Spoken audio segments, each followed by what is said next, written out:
Saudara-saudari, marilah kita mendengarkan renungan dengan judul Cara Memperoleh Hidup Kekal, yang berdasarkan pada Injil Matius bab 19 ayat 16 dan 17a. Ada seorang datang kepada Yesus dan berkata, "Guru, perbuatan baik apakah yang harus kuperbuat untuk memperoleh hidup yang kekal?" Jawab Yesus, "Apakah sebabnya engkau bertanya kepadaku tentang apa yang baik?" Dalam nama Bapa dan Putra dan Roh Kudus. Amin. Saudara-saudari terkasih dalam nama Tuhan Yesus Kristus. Cara Yesus mewartakan Injil Kerajaan Allah sekaligus menyadarkan orang-orang yang datang maupun yang mengikutinya sungguh unik dan ajaib seperti dalam kisah Injil pada hari ini.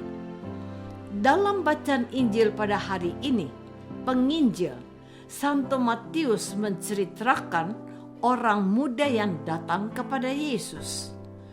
Orang muda itu ingin mengetahui bagaimana caranya agar dia dapat memperoleh hidup yang kekal. Kemudian Yesus menjelaskan bahwa hidup kekal diperoleh dengan cara menuruti perintah Tuhan, seperti yang kita ketahui dalam 10 perintah Allah. Misalnya, tidak berbohong, tidak berzina, dan menghormati orang tua. Orang muda itu menjawab bahwa dia sudah menuruti semua perintah Tuhan seperti yang tertulis dalam 10 perintah Allah. Mendengar jawaban orang muda itu, Yesus mengatakan bahwa suatu lagi yang perlu dia lakukan ialah menjual semua harta miliknya dan dibagikan kepada orang miskin. Setelah itu, orang muda itu diajak menjadi pengikut Yesus.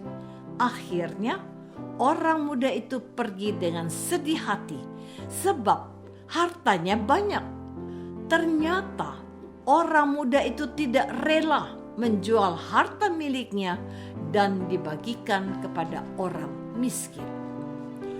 Saudara-saudari terkasih, dapat kita katakan bahwa orang muda yang datang kepada Yesus itu termasuk orang yang hebat.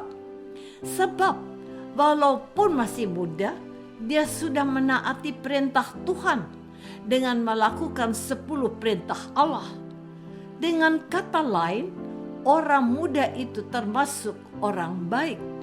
Selain itu, dia juga sudah menjadi orang kaya dengan harta yang berlimpah.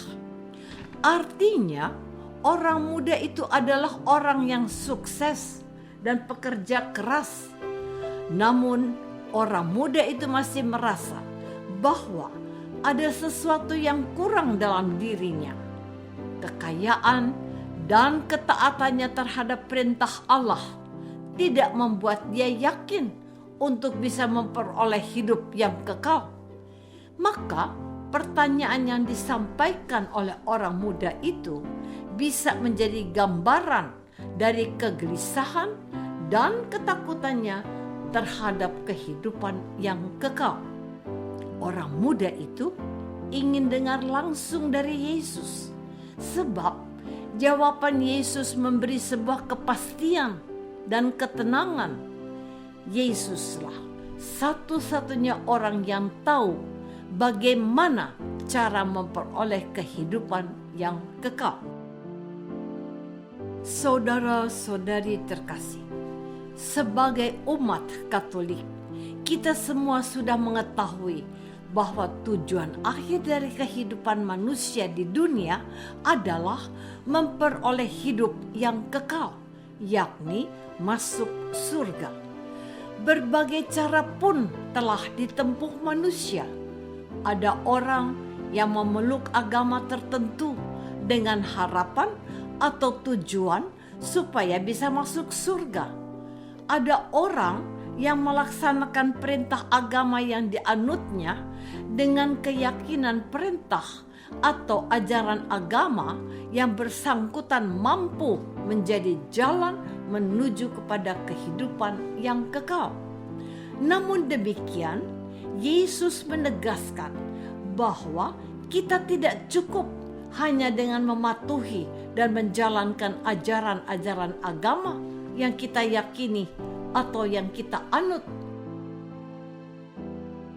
Menurut Yesus, hal yang paling penting bagi kita, umat Kristiani, adalah kepercayaan dan kepasrahan secara menyeluruh kepada Allah. Orang muda dalam kisah Injil tadi dianjurkan untuk menjual harta miliknya dan dibagikan kepada orang miskin.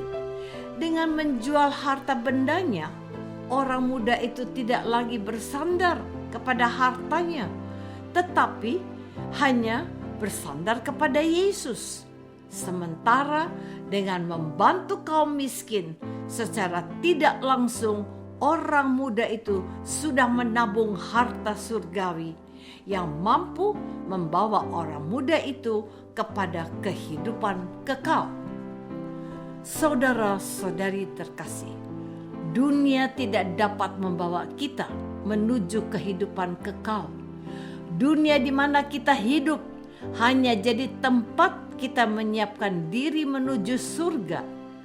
Dunia ini ibarat sekolah. Pada suatu waktu nanti kita akan diuji oleh Allah. Ada nasihat dari Orang Kudus agar kita sedapat mungkin mempergunakan semua yang ada di dunia, termasuk harta benda dan kekayaan, untuk memperoleh kehidupan kekal. Namun, jika dunia, termasuk harta benda atau kekayaan, justru menghambat kita menuju surga, maka kita harus berani meninggalkan semuanya itu. Hal ini tak mampu dilakukan orang muda dalam Injil tadi. Orang muda itu begitu terikat dengan harta benda dan kekayaan. Hal yang sama terjadi dalam hidup kita. Harta benda, gengsi, jabatan, dan dosa bisa jadi penghalang dan pengikat manusia sehingga tidak mampu menemukan cara memperoleh hidup kekal. Karena itu, kita perlu belajar untuk mengandalkan dan menggantungkan seluruh kehidupan kita hanya kepada Allah. Sebab pada akhirnya Allah pula yang memberi kehidupan dan keselamatan yang kekal. Apakah selama ini kita sudah memikirkan dan mengusahakan hal-hal yang membawa kita untuk memperoleh kehidupan kekal? Marilah kita berdoa.